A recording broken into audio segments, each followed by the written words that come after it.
भाषिक बुद्धिमत्ता वर्गीकरण शब्द. दिलेल्या 4 पदांपैकी 3 पदांमध्ये निश्चित असा सारखेपणा असतो. तो सारखेपणा कोणत्या बाबतीत आहे ते ओळखून त्या गटात न बसणारे पद ओळखायचे असते आणि बाजूला काढायचे असते. योग्य गट ओळखणे म्हणजेच वर्गीकरण करणे. या प्रकारचे प्रश्न सोडवण्यासाठी आपली शब्दसंपत्ती चांगली असणे खूप महत्त्वाचे आहे. गटात न बसणाऱ्या शब्दाच्या पर्याय क्रमांकाचे वर्तुळ रंगवा. मुलांनो, शिष्यवृत्ती किंवा पूर्व शिष्यवृत्ती परीक्षेमध्ये तुम्हाला प्रत्येक प्रश्नासाठी 4 पर्याय दिलेले असतात. त्यापैकी एका योग्य पर्यायाचं वर्तुळ तुम्हाला रंगवायचं असतं. ते कसं करायचं हा प्रकार तुम्हाला माहिती आहे. आत्ता नमुना प्रश्नांमध्ये वर्तुळ दिलेले नाहीत, तर आपण योग्य पर्याय कोणता आहे ते समजावून घेणार आहोत. पहिलं, पर्याय 1 सोम, पर्याय 2 चंद्र, पर्याय 3 शशी, पर्याय 4 दिनकर.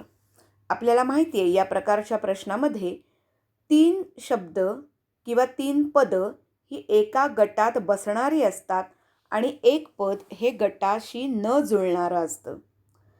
आता विचार केला तर सोम, चंद्र आणि शशी हे समानार्थी शब्द आहेत चंद्राचे. तर दिनकर हा शब्द चंद्राला समानार्थी नाही, तो सूर्याला समानार्थी शब्द आहे.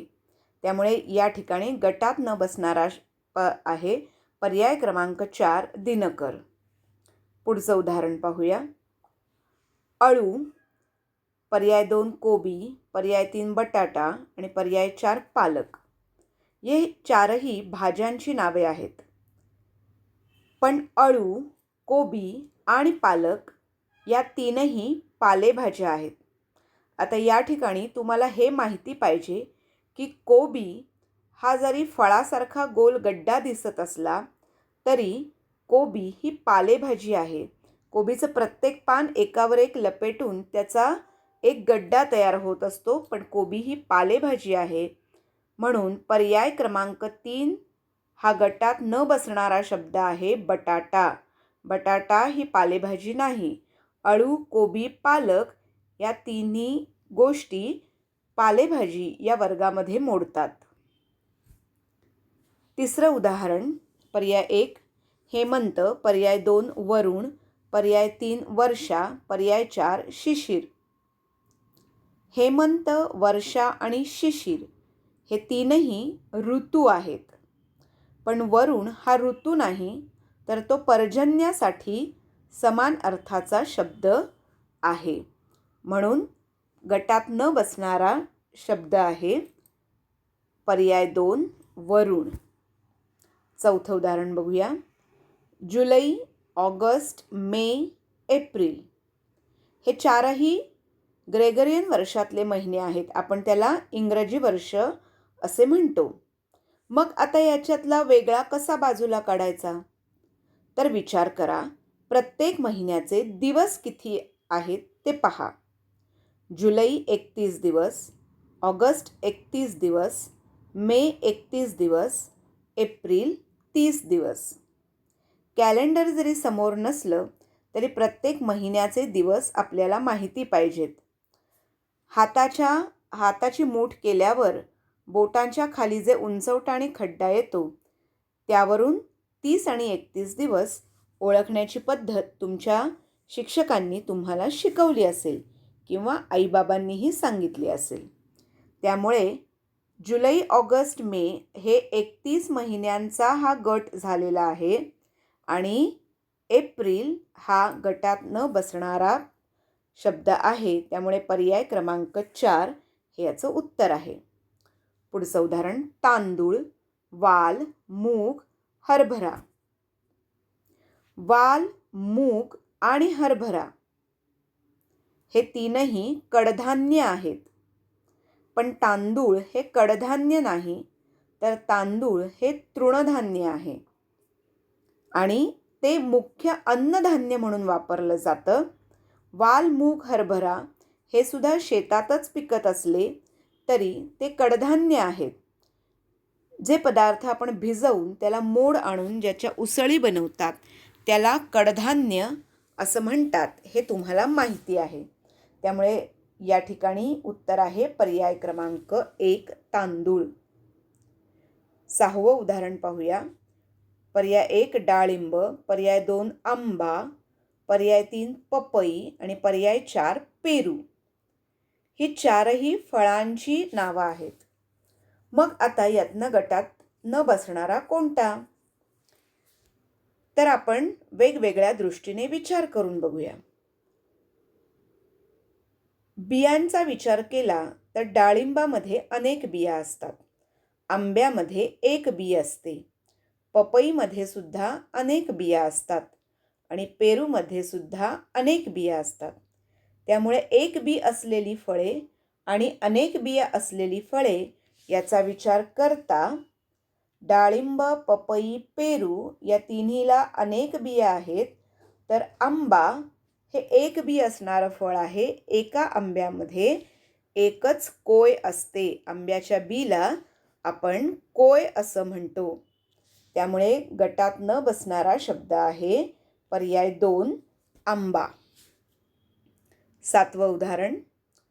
पर्याय 1 चालणे, पर्याय 2 तळणे, पर्याय 3 लाटणे आणि पर्याय 4 चाळणे. आता विचार केला तर या क्रिया आहेत. आपण काही ना काहीतरी कृती यातून दाखवत आहोत. पण नीट विचार केलात तर तळणे, लाटणे आणि चाळणे या स्वयंपाकघरात घडणाऱ्या क्रिया आहेत. लाटणे इथे साधन म्हणून नाही, तर लाटण्याची क्रिया, लाटण्याने आपण पोळी लाटतो ती क्रिया आहे ही. मग आता तळणे, लाटणे आणि चाळणे, चाळणीने चाळतो, तेलामध्ये आपण काही पदार्थ तळतो आणि पोलपाटावर पोळी लाटतो. या तीनही क्रिया या स्वयंपाकघराशी संबंधित आहेत. आणि चालणे ही जरी क्रिया असली तरी ती स्वयंपाकघराशी संबंधित नाही, तर ती आपल्या शरीराच्या एका क्रियेशी, पायाशी संबंधित अशी क्रिया आहे. म्हणून या ठिकाणी गटात न बसणारी क्रिया येईल चालणे. पुढचा प्रश्न. पर्याय 1 पेन, पर्याय 2 बोरू, पर्याय 3 कागद, पर्याय 4 पेन्सिल. पेन, बोरू आणि पेन्सिल हे लेखनासाठी वापरतात. पेन आणि पेन्सिल तुम्हाला आत्ता माहिती आहे, पण बोरू हे पूर्वीच्या काळी जेव्हा पेन आणि रिफिल याचा शोध नव्हता तेव्हा लाकडाची बारीक काठी, त्याला पुढच्या बाजूला टोक करायचे आणि शाईमध्ये बुडवून एक एक अक्षर लिहिलं जायचं. या लाकडाच्या साधनाला बोरू असं म्हटलं जायचं. मग आता पेन, बोरू, पेन्सिल हे तिन्ही प्रत्यक्ष लेखन करण्यासाठी वापरतात. तर पर्याय क्रमांक 3 कागद, कागदावर जरी लिहित असले तरी कागदाने आपल्याला लिहिता येत नाही. पेनाने, बोरूने, पेन्सिलीने लिहिता येते, आपण कागदावर लिहितो. म्हणून या ठिकाणी गटात न बसणारा शब्द आहे पर्याय 3 कागद. 9वं उदाहरण. पर्याय 1 सापशिडी, पर्याय 2 कॅरम, पर्याय 3 हॉकी, पर्याय 4 सागरगोटे. हे चारही खेळ आहेत. सापशिडी, कॅरम आणि सागरगोटे हे तीनही खेळ हे बैठे खेळ या प्रकारामध्ये मोडतात. तर हॉकी हा खेळ मैदानी खेळ आहे. सापशिडी, कॅरम, सागरगोटे हे खेळ आपण 2-2 खेळाडूंमध्ये सुद्धा खेळू शकतो. पण हॉकी हा खेळ संघाचा खेळ आहे. त्यात अनेक खेळाडू असतात आणि तो विशिष्ट आकाराच्या मैदानामध्ये खेळला जातो. त्यामुळे गटात न बसणारा शब्द आहे हॉकी आणि सापशिडी, कॅरम, सागरगोटे यांचा बैठे खेळांचा वर्ग तयार होतो. पुढचं उदाहरण पाहूया. पर्याय 1 20, पर्याय 2 35, पर्याय 3 40, पर्याय 4 60. या चारही संख्या आहेत. मग आता नीट विचार करा. तर 20, 40 आणि 60 या पूर्ण दशक संख्या आहेत.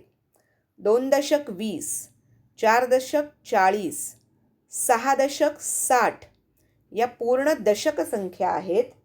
तर 35 यामध्ये 3 दशक आणि 5 एकक असे येतात. त्यामुळे गट तयार होतोय पूर्ण दशक संख्यांचा आणि गटात न बसणारा पद आहे 35. पुढचं उदाहरण पाहूया. पर्याय 1 मांजर, पर्याय 2 कुत्रा, पर्याय 3 अस्वल, पर्याय 4 गाढव.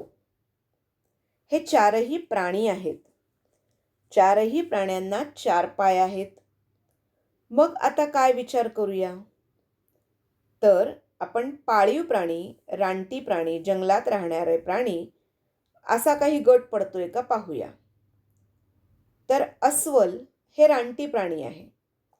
मांजर, कुत्रा आणि गाढव हे काही प्रमाणात माणसाळलेले म्हणजे माणूस ज्यांचं पालन करतो असे पाळीव प्राणी आहेत. मांजर आणि कुत्रा तर अनेक जणांकडे पाहायला मिळतात. गाढव जरी प्रत्येकाकडे पाळत नसले तरी कुंभार किंवा ओझं वाहून नेण्याचा व्यवसाय करणारे काही व्यावसायिक यांच्याकडे गाढव पाळलं जातं. त्यामुळे मांजर, कुत्रा, गाढव हा पाळीव प्राण्यांचा गट तयार होतोय आणि अस्वल हे मात्र पाळीव प्राण्यांमध्ये मोडत नाही. ते जंगली श्वापद आहे, रानटी प्राणी आहे. तेव्हा मुलांनो, या उदाहरणांवरनं तुमच्या लक्षात आलं असेल की दिलेल्या 4 पदांपैकी 3 पदं ही कुठल्या तरी एका समान वर्गामध्ये, समान गटामध्ये, विशिष्ट गटामध्ये बसणारी असतात आणि 4थं पद त्या गटात न बसणारं असतं. ते आपल्याला ओळखायचं असतं. तेव्हा तुमचा शब्दसंग्रह जास्तीत जास्त वाढवा, म्हणजे या प्रकारचे प्रश्न तुम्हाला बिनदिक्कत सोडवता येतील. धन्यवाद.